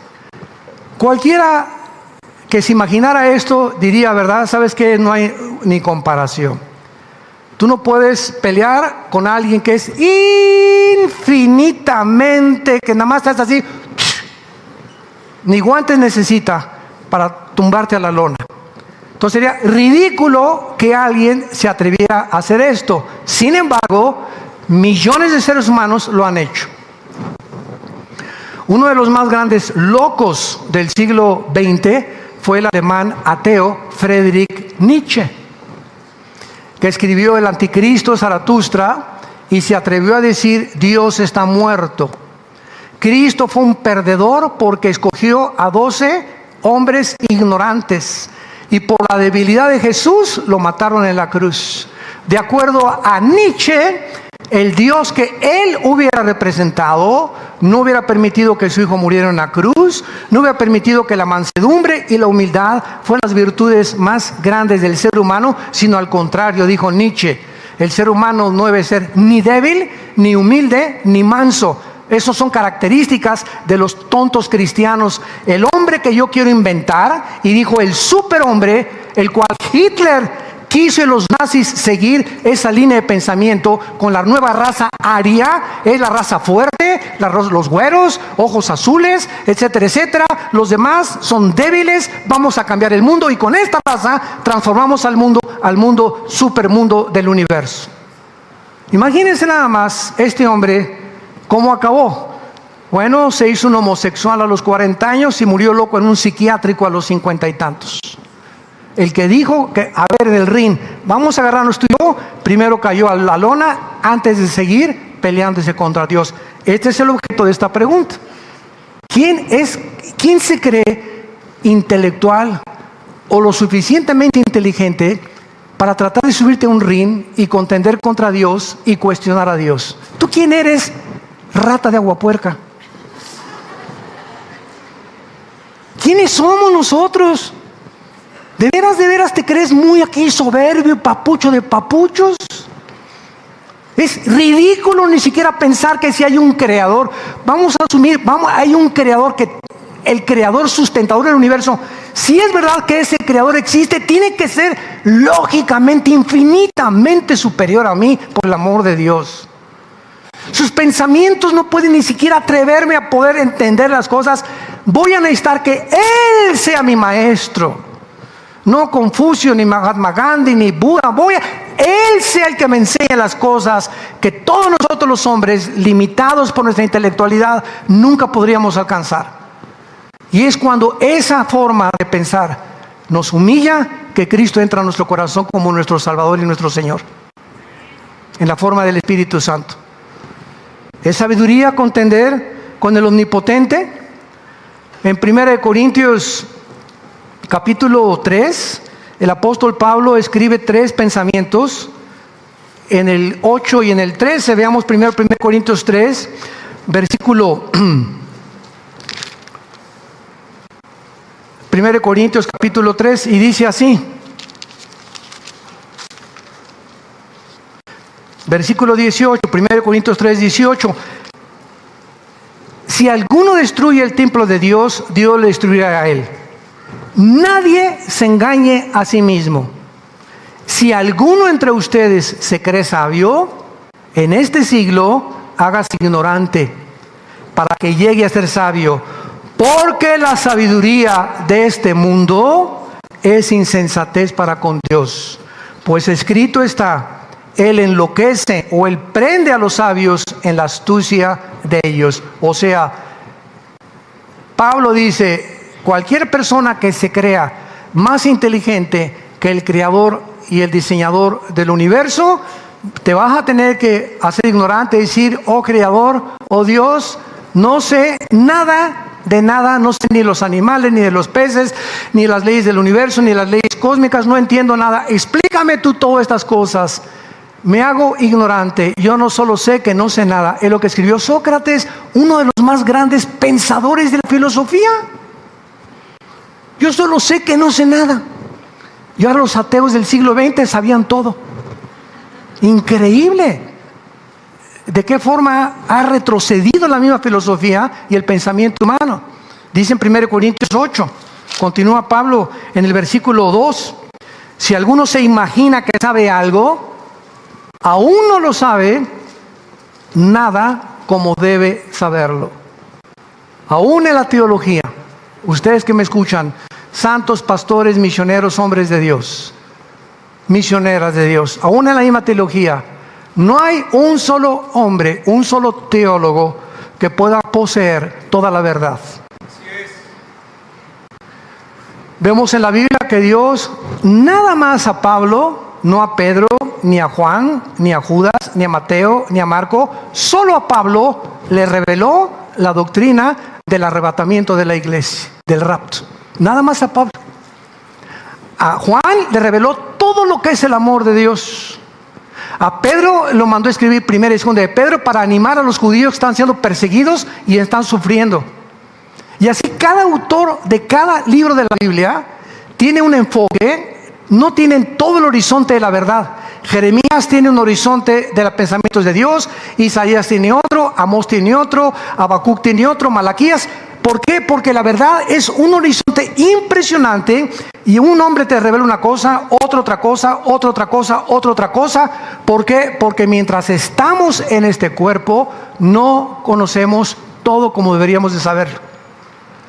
Y esta es la razón, ahora lo entendemos, porque dentro del cristianismo hay bautistas, presbiterianos, pentecostales, Vida Nueva para el Mundo, Amistad Cristiana, nazarenos, etcétera, etcétera. Organizaciones dentro de lo evangélico en lo que estamos todos de acuerdo, que la salvación es por gracia, por la fe nada más, sola escritura, sola fe, solo la Biblia, y que es por la sangre de Cristo, por lo cual entramos al cielo. Todas las demás organizaciones que se llaman sectas o religiones se caracterizan porque enseñan que por las obras somos salvos. Entonces, bautistas, presbiterianos, nazarenos, Amistad Cristiana, Vida Nueva para el Mundo, todas estas organizaciones creemos las verdades esenciales de la salvación, pero todas estamos en problemas porque unos creen que se pierde la salvación, otros que no se pierde la salvación. Unos que se necesita hablar en lenguas para tener al Espíritu Santo, otros que no se necesita hablar en lenguas. Unos que los cristianos pueden tener demonios, otros que no pueden tener demonios. Son doctrinas no esenciales. Si llegamos al cielo y le dice Dios a Miguel, échate para abajo otra vez a los que no querían hablar en lenguas, eso no contribuye para la salvación. Se llaman doctrinas no esenciales y tiene que haber diversidad. Pero en esta diversidad que tenemos de diferentes enfoques, las de diferentes denominaciones, nos necesitamos unas a otras. Porque cuando perdemos de vista el amor y nos peleamos por doctrinas no esenciales, perdemos la esencia de lo que es el cristianismo, el amor por los hermanos. Y entonces caes en el orgullo intelectual. No mi iglesia, no los bautistas. ¿Sabes una cosa? Son los que nos vamos a ir en el rapto nada más. O los presbiterianos, o los nazarenos, o Vida Nueva para el Mundo, etcétera, etcétera. Ese denominacionalismo orgulloso es contrario a las escrituras de Dios. Somos hermanos y estoy en desacuerdo contigo, pero sabes una cosa, te amo porque eres mi hermano y vamos a platicar y vamos a amarnos, y no te voy a ver con aires de superioridad porque tengo más teología y más entendimiento que tú. De ninguna manera. Vengo yo a lavarte los pies.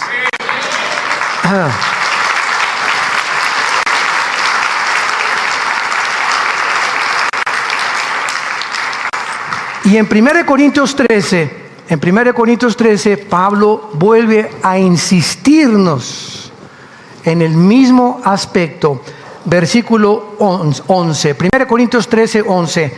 Y ahora Pablo usa a los niños. Cuando yo era niño, hablaba como niño, pensaba como niño, juzgaba como niño, mas cuando ya fui hombre, de lo que era de niño. ¿Cómo hablan los niños? Papá, tata, mamá. Y van creciendo, papá, mamá, y va el lenguaje madurando, evolucionando, y pues ya un niño de 6 años no habla como Alberto Einstein, ¿verdad? Ni como Sócrates. Todo tiene una evolución en el lenguaje y en la forma de expresarnos. Mientras más leemos y mientras más nos cultivamos, mejora mucho mejor nuestro lenguaje. Ahora lo compara Pablo con el mundo espiritual. Ahora, o sea, somos niños. Por eso dice, vemos por un espejo, oscuramente. Mas entonces, que es cuando Cristo venga, veremos cara a cara. Ahora conocemos en parte. No tenemos el conocimiento total de nada. Imposible. Imposible. Conocemos en parte nada más, pero entonces conoceré como fui conocido. Y ahora permanecen la fe, la esperanza y el amor, estos tres, pero el mayor de ellos es el amor. Que el amor entre nosotros nunca se apague, ni nunca se debilite, porque por haberse multiplicado la maldad, Mateo 24:8, el amor de muchos se va a enfriar. Nunca caigamos en la soberbia de, porque yo pertenezco a esta iglesia o a esta denominación, es mejor que la tuya. ¿Sabes una cosa? Eres un tonto. Unos dicen son de Apolos. No, yo soy de Cefas. No, yo soy de Pedro. Dios, Cristo no está dividido. Somos la familia de Dios. Y nos vamos a ver todos allá arriba en el cielo. Algún día. Por su gloria y su gracia.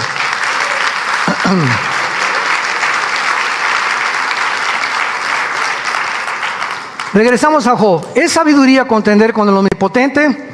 La respuesta sería una locura, ¿verdad? Concluimos todos, imposible. Nadie puede llamarse sabio y subirse al ring y retar a Dios. El que disputa con Dios, responda a esto. Ahí se lo dejamos de tarea a los ateos. Entonces respondió Job a Jehová, versículo 3, y dijo: he aquí que yo soy vil. La palabra vil, kalal, con Q, en el hebreo, kalal, significa insignificante o pequeño. He aquí yo soy insignificante, o sea, soy como un ratoncito, Señor, soy como un caracolito, no soy nada. ¿Qué te puedo responder? Mi mano pongo sobre mi boca. Estas son las primeras palabras de Job, después de casi un año que tuvo de argumentación con 3 filósofos que llegaron todavía a atornillarlo más, después de que pierde todo Job y que tiene una enfermedad como una sarna de los pies a la cabeza, que cualquiera ya se hubiera matado o blasfemado contra Dios, y él es sostenido en este año por un poder interno espiritual. Cualquiera se hubiera dado un balazo. Por menos cosas la gente se quita la vida. Hasta porque el novio se fue, imagínense nada más. Ya no quiero vivir. Así una muchacha hace ratito en la consejería. La mamá me la trajo: hermano, mi hija tiene 3 meses de depresión. ¿Por qué? Porque se fue mi novio con otra. Déjalo, que se vaya, que se pinte. Le dije: dale gracias a Dios porque no era para ti. ¿Cómo 3 meses de depresión por esa tontería? Fíjense cómo podemos hacer ídolos. Qué fácil es fabricar ídolos en la vida. Fue precisamente antes de que Abraham hiciera un ídolo de Isaac, y ahí iba por ese camino, porque la tendencia a un hijo, a una hija, al novio, al esposo, a la esposa, idolatrizarlos y darles un lugar más importante que a Dios. Dios nos va a hacer algo para que quitemos los ojos de aquello en lo que estamos considerando que es esencial para que yo sea feliz, esencial para que yo tenga paz. Y si mi novio no está conmigo, no va a ser feliz. Y si no está, ¿sabes una cosa? Que no es ni tu novio, ni tu perro, ni tu papá, ni tu mamá, ni tu esposo, es Dios. Amarás a Dios con todos tus fuerzas y con todo tu corazón. No tendrás ídolos delante. Mi primer mandamiento: no pongas tus ojos en nada, ni en nadie, ni en tu carrera, ni en tu familia, ni en tus hijos, ni en tu perro, ni entre nadie, si no soy yo. ¿Por qué? Porque yo soy la fuente de tu felicidad. Yo soy la fuente y el origen de tu paz. Yo soy el que te sostengo. Yo soy el que te voy a fortalecer. Tú por mí vives, existes y te mueves. Pero cuando quitamos los ojos de ahí y los ponemos en alguien y le damos el lugar que le corresponde a Dios, es un ídolo. No solamente es una estatua, un ídolo, es cualquier cosa en tu vida que te quite los ojos de Dios. Y que no sea Dios el eje sobre el cual tu vida y tu familia están girando. He aquí que yo soy vil, ¿qué te responderé? Son las primeras palabras que Job le expresa. Y veamos en primer lugar en el versículo 3 y 4 que la palabra vil, como dijimos, kalal, que significa insignificante y pequeño. Job no tenía a nadie que decirle a Dios. Imagínate nada más, ¿no? Los que han retado a Dios: a ver, ponte en esa esquina, yo en esta esquina, ven para acá, Diosito, ponte los guantes. ¿Sabes una cosa? Te vas al suelo y ahí noqueado e inconsciente, te voy a dar un viaje por el universo y te voy a mostrar con quién te estabas atreviendo a retar. Para que cuando te levantes como el hijo pródigo. Estaba, dice el hijo pródigo, como desmayado. ¿Quién es una persona desmayada? Es una persona que está viva, pero está inconsciente de su conciencia. Está desmayado, sigue respirando, pero no está consciente del mundo que le rodea. Agarras una cubeta de agua fría y se la echas y se levanta y dice: recobré la conciencia. Estaba inconsciente. Y así hay muchas personas que están como desmayadas, hablando marihuanadas, tonterías, blasfemias, barbaridades, ateos, científicos, etcétera, etcétera, y hagan de cuenta que están desconectados totalmente de la realidad. Hace unos momentos usé el ejemplo de un astrónomo y el físico matemático más grande ahorita del siglo XXI. El doctor Samuel Crick, 1954, recibe el premio Nobel de Medicina por descubrir la hélice del ADN, el doctor Crick. ¿Saben ustedes esta eminencia en genética? Una eminencia en genética, una inteligencia increíble, innegable en el campo de él, en el campo espiritual y en el campo astronómico. ¿Sabe lo que dijo el doctor Crick cuando le preguntaron, ¿qué opina usted de la creación del universo? Que vinieron los extraterrestres y sembraron semillitas aquí en el mundo y nosotros crecimos. ¿Ves la ambivalencia de una persona inteligente en su campo científico? Y lo puedo decir, ¿verdad? Es absurdo en la otra forma de pensar. ¿Cómo puede haber personas así que sean tan inteligentes en un área y tan tontas en el otro, como el pavo real, llenos de colores por un lado y brutos por otro lado?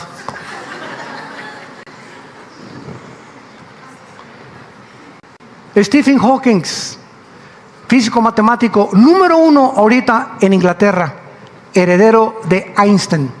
Es un hombre limitado a una silla de ruedas, con esclerosis, que no se puede parar, todo deformado de su cara. Hice una película de él. Habla a través de una computadora porque ya no puede ni expresarse. Una mente, la más grande mente que hay desde Einstein en el campo de la astrofísica. ¿Saben lo que hace una semana acaba de declarar el doctor Hawking? En vista de que el mundo se encuentra contaminado en el aire, el agua y la comida, debemos comenzar a pensar en colonizar la luna.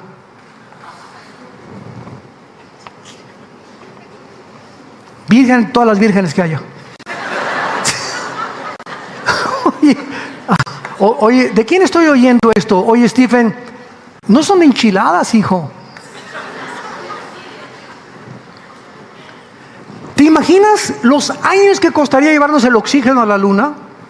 La razón por la cual Dios diseñó la mezcla de hidrógeno con oxígeno, que es el gas que respiramos, que llama oxígeno, para que podamos sostener nuestros pulmones en este planeta limitado por la atmósfera, y saliendo de la atmósfera no hay eso. Imagínate una colonia en la luna de estar transportando el oxígeno para allá, o fuentes de oxígeno para sembrar frijoles, todas esas cosas, el campo de ida y vuelta, como si fueran enchiladas potosinas. Comenzar a colonizar la luna como un niño de 12 años pensando en Julio Verne y en la Guerra de las Galaxias. ¡Increíble! Pero ahí vemos otra vez que no es suficiente la belleza, ni la sabiduría, ni el conocimiento en cierta área. Son tortas, dice el libro de Amós, no volteadas. O sea, cuando agarro una hamburguesa y la pongo en la parrilla, se quema. ¿Y qué pasa si no volteo la otra parte de la hamburguesa? Está cruda. Así hay personas, es un ejemplo que usa la Biblia. Hay personas que están cocidas en su casa y descocidas en el trabajo. Cocidas en su trabajo y están crudos como padres, crudos como esposos, crudos como hijos. Hay personas que destacan y llegan a un premio Nobel de Medicina y son personas que llevan 6 matrimonios. Muchachas que son reinas de belleza, ya se casaron con 9 hombres, creyendo que ninguno es suficiente. Personas de 60 años de edad que nunca han madurado en toda su vida, piensan como de 20 años. Hay mujeres y hombres así, crudos, cocidos en un lado y crudos por el otro lado. Y así hay científicos, y así hay personas, artistas, políticos, deportistas, cantantes, que por aquí y por allá. Michael Jackson, rey del pop, un pederasta que viola a 17 niños. En su closet tenía su otra personalidad. Elvis Presley, el rey del rock, con la cara en la sopa, en su casa se muere de un pasonzototote de drogas. El rey de Rock era el hombre más miserable. El otro lado crudo de su personalidad, un hombre miserable, lleno de ansiedad, lleno de estrés, lleno de problemas, con 500 mujeres afuera en Memphis, Tennessee, esperando acostarse con él. Cualquiera diría, sus Cadillacs con defensas de oro puro, las defensas de Elvis Presley. Y el otro lado de su personalidad, el que el mundo nunca ve, solo Dios lo ve, crudos ante Dios. ¿Así es tu vida? Dios no quiere que nosotros seamos así. Dios quiere que seamos de una sola pieza. Y esta es la razón por la cual pasamos las disciplinas de Dios, porque Dios nos tiene que llevar a todos a disciplinarnos y nos mete al horno. Pero tú que me dices, ay, lele, sácame, esta prueba es muy fuerte, Dios te saca. Pero ¿sabes qué? Vas a regresar hasta que pases esa prueba, porque Dios nos quiere bien cociditos para que podamos ser instrumentos útiles en sus manos santas. Y esta es la razón de las tribulaciones y los problemas, que para nosotros son una bendición. Cuando tienes la perspectiva de por qué sufrimos muchas veces las cosas injustas de la vida. Y finalmente dice en el versículo 6, entonces le responde Dios a Job desde el torbellino y le dice a Job, cíñete tus lomos. Yo te preguntaré, a ver, ahora quiero que tú me respondas. Job confiesa que después de haber visto todo lo que ya Dios le enseñó, en el capítulo 38 y 39, no había nada que contestarle a Dios. No cabe duda que estaba temblando, emocionado, aterrado, humillado, porque esa es la forma en la que reaccionamos cuando nos encontramos con el Dios de la Biblia. Es un Dios que nos hace temblar en el sentido bueno de la palabra, porque es el temor de Dios. Señor, yo me inclino ante ti, no soy nadie, vengo a servirte y vengo a que tú hagas tu voluntad en mi vida para mi familia, mis hijos y mi trabajo. Y es en ese momento cuando Dios comienza a describirnos que realmente Él puede tratar con nosotros. Había cometido Job un error gravísimo, haber tratado de cuestionar a Dios. Ahora él ya no lo volvería a hacer. Y como Job acepta lo que él sufrió y no se quitó la vida y se mantuvo incólume y firme y constante en la esperanza a la que hemos todos sido llamados, Dios al final le da el doble de sus hijos, el doble de sus ovejas, el doble de sus camellos, pero le deja la misma mujer.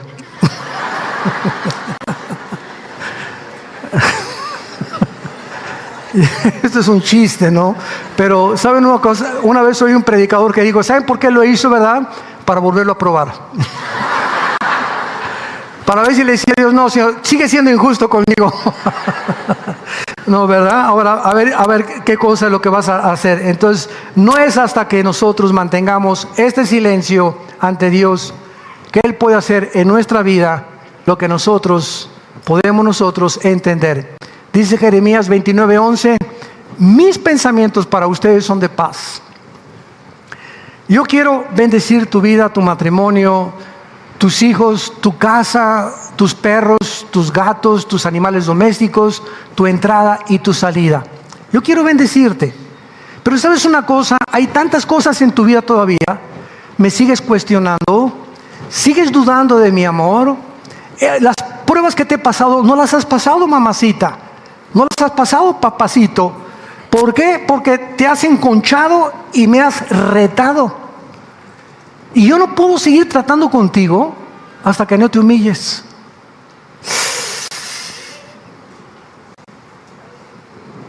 No es hasta que viene la humildad de nuestra vida. ¿Qué significa la palabra manso? Dejar de pelear. Yo recuerdo cuando montaba a caballo, me ponía unas espuelas y me gustaba siempre en las charreadas, en los jaripeos, te ponen un pretal, metía las manos al pretal y salía yo en la yegua, ¿verdad? O en el toro, a veces cebú. Una vez me agarró un toro por acá, aquí tengo la cicatriz, me entró por acá el cuerno y me lo sacó por acá. Me fui, se me rompió el pretal, me fui y me agarró el cuerno y me aventó como 5 metros. Bueno, de milagro estoy vivo, ¿verdad? Porque Dios tiene otro plan para mi vida. Pero a través de los golpes de las espuelas y de aguantar, la yegua o el animal salvaje llega a reconocer que ya no puede hacerle así contra su jinete y deja de responder y de jaripear. Ahí es cuando se le llama, ya está manso ese animal. Ya después de eso le ponemos la silla, el bozal, después ya el freno, pero el animal tiene que entender primero que el jinete es superior a él. Y no es hasta que él deja de reparar que se le puede domesticar con la silla y con el bozal para que pueda servirle al jinete. Y así es Dios con nosotros. Dice el Salmo 32, no seas como el caballo y la mula que tienen que sujetarse con freno, si no, no vienen a ti.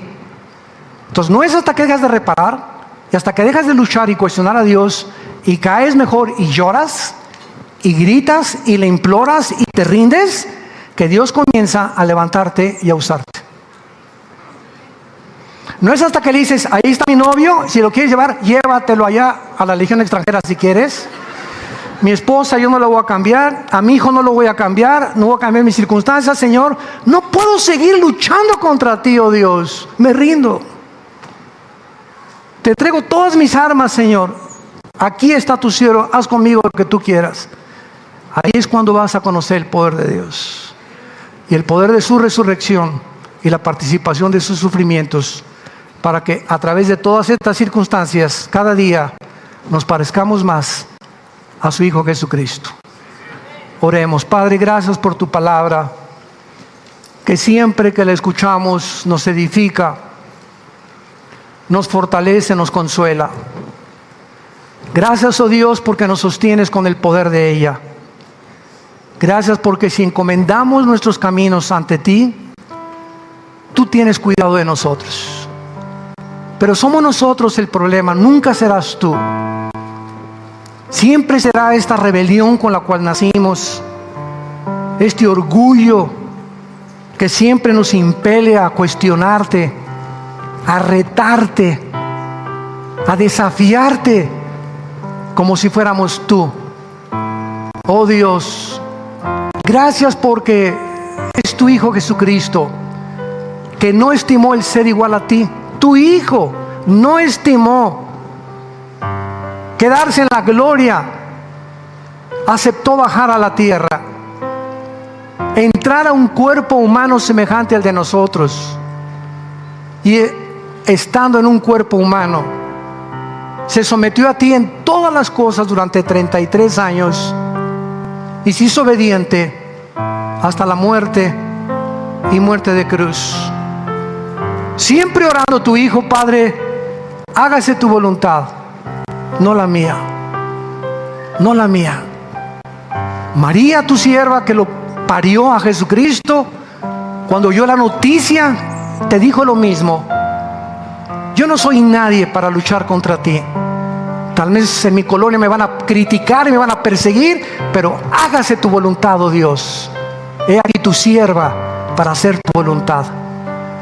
Oh Dios, esta es la actitud que buscas en nuestras vidas, de sumisión, de rendimiento, de reconocimiento que tienes lo mejor para nuestra vida, pero que nuestra actitud nos detiene para recibir lo que tú nos quieres dar.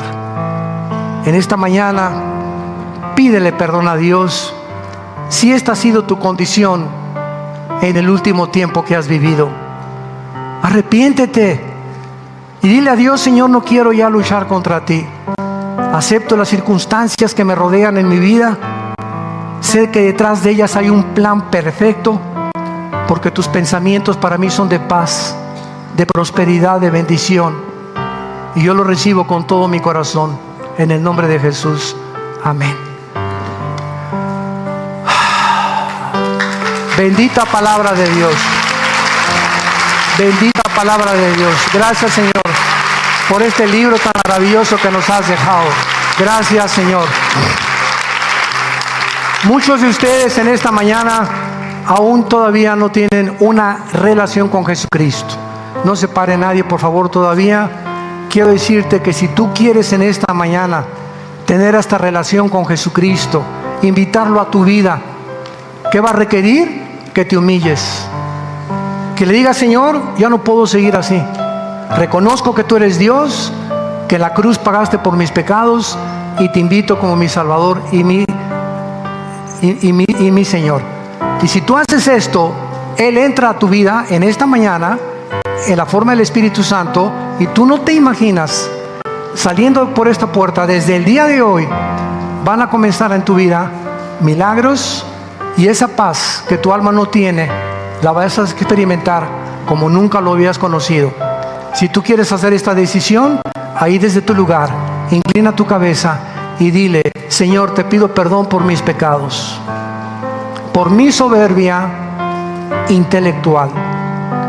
Creo que en la cruz pagaste con tu sangre por mis pecados, y que a los 3 días resucitaste de entre los muertos, y te pido que entres a mi corazón en este instante como mi Señor y mi Salvador. Me rindo a ti, te entrego todas mis armas, reconociendo que no puedo luchar contigo. Acepto tu voluntad y dame el poder para vivir para ti, en el nombre de Jesús. Amén. Gracias a Dios por su